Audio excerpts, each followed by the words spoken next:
bucking the $1,000 phone trend, and I'm here for it. The company's Pixel 4a received nearly universal acclaim earlier this year, if only because that $350 was impossible to argue with. But with the new Pixel 4a 5G and the Pixel 5, Google's decision to focus on affordability and 5G instead of premium specs was met with plenty of criticism.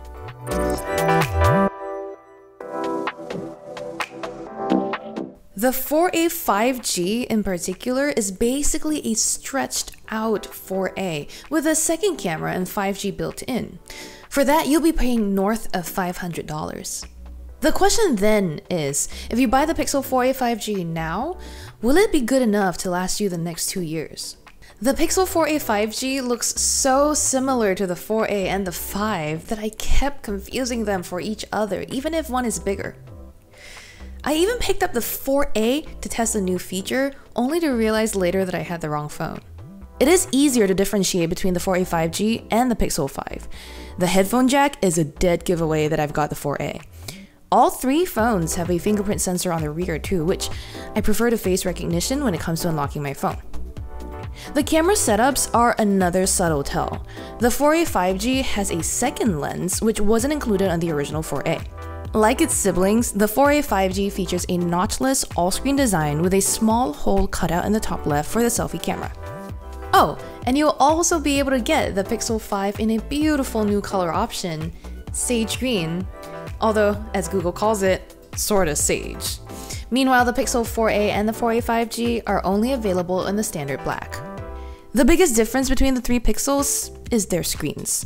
The Pixel 5 is the only one to offer a 90Hz refresh rate, while the 4a and 4a 5G are stuck on 60Hz, which is quickly becoming outdated. That said, in daily use, I didn't notice a huge benefit in having a faster screen. But the contrast is clear when I put the 5 and 4a 5G side by side and rapidly scrolled up and down my Instagram feed. The 5 easily keeps up while the slower screen stutters. A more meaningful distinction between the 4a 5G and the 5 is the actual size of the screen. For those who need more room for bigger fonts or just prefer a larger screen for movies or reading, the 4a 5G's 6.2-inch panel trumps the Pixel 5's 6-inch display. One last difference between the two phone screens. The Pixel 5 supports a contrast ratio of 1,000,000 to 1, while the 4A's go up to 100,000 to 1. Despite that, I never found the cheaper phones to be lacking punch, and really only saw the difference when I compared them to the Pixel 5.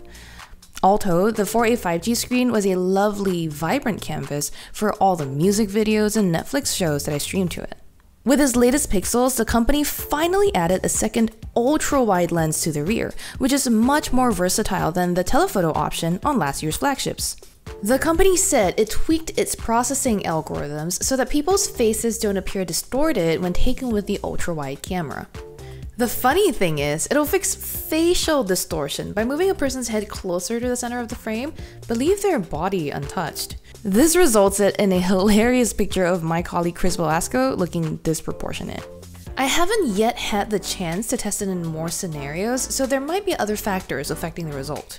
In my pictures of buildings though, there is minimal distortion near the edges of the image. I used the Note 20 Ultra's wide-angle camera on the same scene, and while Chris and I could barely see a difference, our video producer Briano's trained eyes spotted some slight distortion in Samsung's picture compared to Google's. Most of the new camera features are in the software, which is where Google tends to shine. When it thinks there's not enough light in your shot, the Pixel 4a 5G automatically activates night sight. You'll see the crescent moon symbol on the shutter button, which indicates the mode is on, and you'll have to hold your phone steady for the few seconds it takes to get the shot. This works in portrait mode as well. Whether you find this feature useful depends on how much you like night sight in the first place. If you're never into it, you'll hate that it kicks in by default, but at least you can turn it off. It's a little annoying if you weren't expecting it, especially since you'll need to keep still for a few seconds more to capture a photo in night sight. But by and large, the pictures came out nicely, and I remain as impressed by Google's processing software as ever. Another new software feature is a group of stabilization modes for video recording. You'll now find options for standard, locked, active, and cinematic pan, as opposed to just one standard option in the earlier models.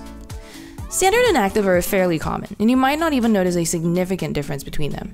Locked mode let me frame up a specific area and then kept my subject in the center despite small camera movements due to handshake.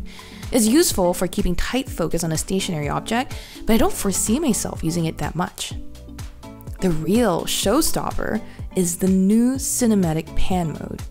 This slows the footage down to half the speed and mutes the audio, shooting at twice the frame rate for a much smoother scene that has an almost slow motion quality. I pointed my phone at autumnal foliage in Prospect Park as my cab drove by, and the resulting 1080p clips were impressively smooth. As much as I like cinematic pan, my favorite new feature is actually portrait light, since it's not always easy to get flattering illumination for my selfies.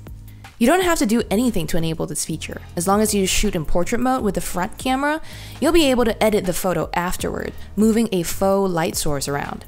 This is fairly similar to what the iPhone and Huawei phones already offer, although they do provide a greater variety of spotlight options. Apple's mode doesn't give you as much control over where the light shines on your face though. I was hopeful that Google's tool might save pictures in tricky light situations, but it wasn't the miracle I was expecting. This is designed for smaller scale, more targeted improvements. I took a selfie in a backlit setting with uneven overhead light, and when I edited the photo afterwards, I dragged a circle around to cast some brightness on my face. I only really saw a difference when I dragged the intensity up past 80% and managed to get rid of some shadows on my left cheek. Speaking of editing pictures, I like how much easier to use the new Photos editor is. Google rolled out this updated editor earlier this month, and it gives you more precise control over settings like brightness, contrast, highlights, shadows, and more. The 4A 5G's camera app also features some interface changes, and I appreciate that modes like time-lapse and slow motion are no longer buried in the More section. Instead, you'll find them right above the shutter button when you go to take a video. One of my favorite things about Google's phones over other Android handsets is the Pixel First software. This year, Google is introducing a Hold For Me feature on the Pixel 4a 5G and the Pixel 5 that has Assistant stay on the line for you when you're put on hold. When it's finally your turn to speak with a person, the assistant will tell the agent that you're using the service and that you'll be right back. It'll also send you an alert that you've been connected, and your phone will ring too, just in case you've wandered away from your table. With the Pixel 4a 5G, Google is also adding a new Assistant snapshot page to the feed, so that when you swipe to the left of your home screen, you'll see more than just suggested news articles. You can also get your upcoming calendar events, weather reports, and commuter info. You know, remember commutes? With its Snapdragon 765G processor and 6 gigs of RAM, the Pixel 4a 5G ran smoothly in daily use. Granted, I didn't throw anything too heavy at it. Mostly just endless rounds of solitaire and chatting with my friends while browsing Twitter and articles online. What did surprise me was the 4a 5G's battery life, which was so insanely long it actually kept me from leaving my house. It ran for close to 17 hours on our video rundown test and still had 24% of juice left. I had to stop the test and head out with just 20% left on the phone, but I wasn't worried I'd be left with a dead device. In real-world use, the 4a 5G usually stuck around for a whole day and change, which is in line with the S20 FE and the OnePlus Nord.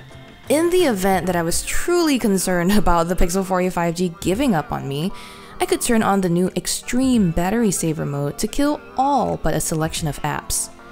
Everything else will be paused so you won't get notifications from them. And, like the digital well-being timeout feature, you can still choose to unpause an app while in Extreme Battery Saver, which is helpful for when you need to open Maps, Uber, or Lyft to get home.